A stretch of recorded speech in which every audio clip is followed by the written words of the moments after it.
बिना देखे तेरी तस्वीर बना सकता हूँ, बिना मिले तेरा हाल बता सकता हूँ। अरे मेरी मोहब्बत में इतनी ताकत है कि तेरे आँख के आंसू अपनी आँख से निकाल सकता हूँ।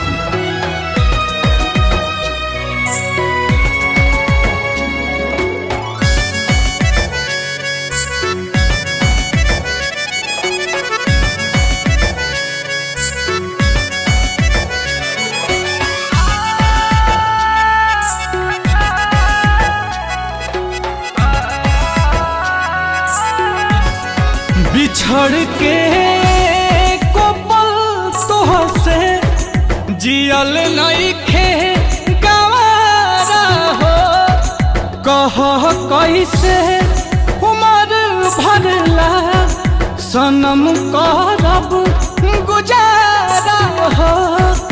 रोता दिल बेचारा हो, होई प्यार न दोबारा हो, होई प्यार न दोबारा हो,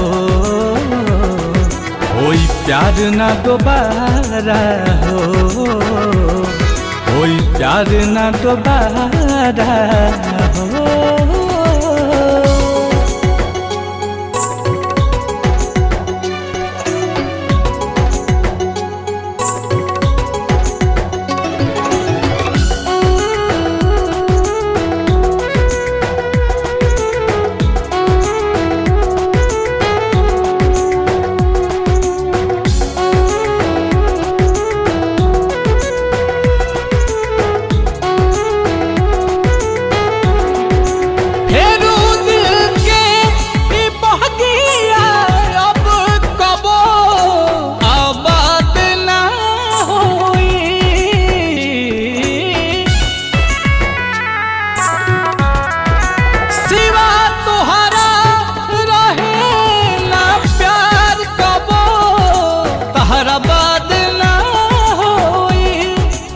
अचानक के सब खत्म भइल, ना बुझ पैनी सारा हो।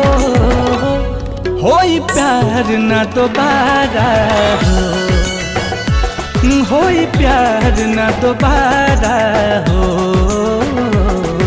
होई प्यार न दोबारा हो, होई प्यार न दोबारा हो।